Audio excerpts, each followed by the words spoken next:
So, why did my grandmother die? Why did my partner leave me? Why did my father get ill?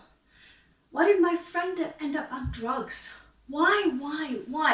All these are questions that I've heard again and again from people who maybe used to believe in God or knew something about God, but just thought, how can God be good and then all these bad things happen in the world?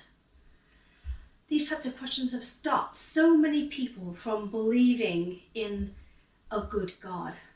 Because if those things are happening, then either God is powerless, he can't do anything about it, or he doesn't care, or he's just sadistic and wants bad things to happen anyway. So this whole thing is a big issue, big, huge subject. Let's explore a little bit what we mean by the phrase, God is good.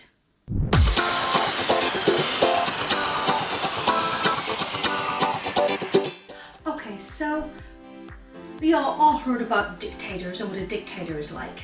A dictator exerts complete control over the people who are under him. No one's allowed to disagree. No one's allowed to disobey him. People are punished even for saying or doing anything that he doesn't like. There's no room to disagree, no room for your own decisions, any plans or ideas you have about the way that you want to live your life, anything important in life. It's all down to what the dictator says.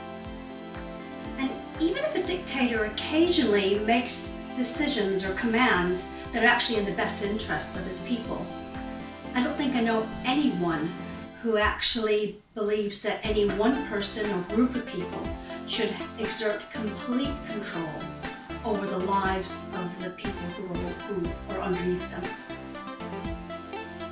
Now, if we look at leadership, a good leader is someone who has the balance of these things. They set the right structure in place for living or working. The physical structure, the building, the infrastructure, the equipment that's needed, things like that, and the procedures, how we do things, how things are done. The leader promotes the right culture and how we relate to one another, how we behave with one another, things like honor and respect and line of command and all that kind of thing. Being polite, being loyal, that kind of thing. And then there's providing the right work ethic, encouraging the right work ethic, that people work hard, that people will actually do their job well, that they will work hard and do their job well, to be good workers, providing good output. And then they provide the physical and emotional support needed for when one of their workers starts to struggle and is having a problem. They help them to go through it. Now, what happens if in a work environment someone chooses to do the wrong thing and they can't be corrected? Well, they get fired. In a family, a good parent usually has similar goals. They want to set the right structures in place to keep the household running. Physical living space, bedrooms, kitchen, dining room, laundry, things like that. Procedures to keep the household running. Shopping, cooking, cleaning, paying the bills, things like that. Parents want to promote the right culture and how we behave to one another. And we want to encourage a good work ethic, so getting our kids to do chores and things around the house, learning how to do things and do them well.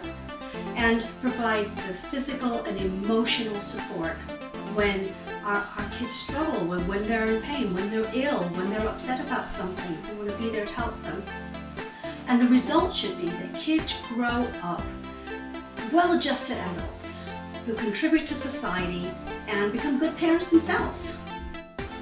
So what does a good parent do when one of their kids gets it wrong? You see, that's the quandary that God found himself in. In Genesis chapters 2 and 3, we read about Adam and Eve. They were created by God, set in a beautiful place, told to keep it and tend it, and the only restriction, just one restriction, was to not eat of the tree of the knowledge of good and evil. He brought animals to Adam to name. And God watched as Adam learned about the environment around him and learned how it all worked and spent time with him. It says that God walked with Adam and Eve in the cool of the evening. So they spent time together. He talked with them. He enjoyed being with them. Until one day things went wrong. Adam and Eve listened to different advice. They listened to advice from a different source, and they believed it. They both ate from the fruit from the tree that they were forbidden to eat. Now, yes, it was both of them. It wasn't just Eve. It says in chapter 3, verse 6, she gave some to Adam who was with her. So he was there the whole time, and he ate it too. He chose. He wasn't there. He didn't tell her, oh no, God didn't say that. No. But anyway, back to this. So they disobeyed God. They did the only thing God told them not to do. That's when shame entered into human life. Suddenly they knew they were naked. Now, they'd been naked all along.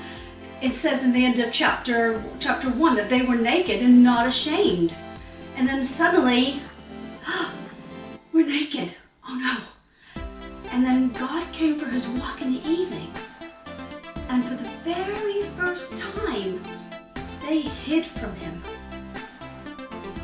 And then blame came into human beings as they started blaming one another. Adam blamed Eve, and Eve blamed Adam, and they blamed the snake, and they even blamed God for making the snake who did it. And then came death. You see, because God gave them skins to cover themselves with. Well, where did those skins come from? You know those animals that Adam just named? And then you get to the point of, in the next chapter, Adam and Eve's son, Cain, kills their other son, Abel. Death happens. So what's God's response in this situation? Well, there's a cost to what they did.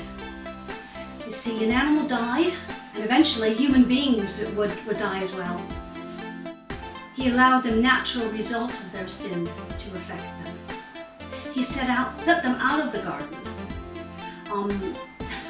That they had to work hard. Weeds. Yes, that's where weeds came from, and thorns and thistles and all that kind of thing. They were distanced from him, from their God. And ultimately, death came in. And like a good leader or a parent, God put structures in place to keep the world running. Natural laws, ecosystem. He put the law in place to develop a culture of how we relate to one another and how we should relate to him. He gave a work ethic. He told us it was time for us to work, and we needed to till the ground and learn how to work and work well. And he made sure that when we needed it, when we were in distress, that he would hear our prayer and that he would be able to care for us. So those 4 things that good leaders do.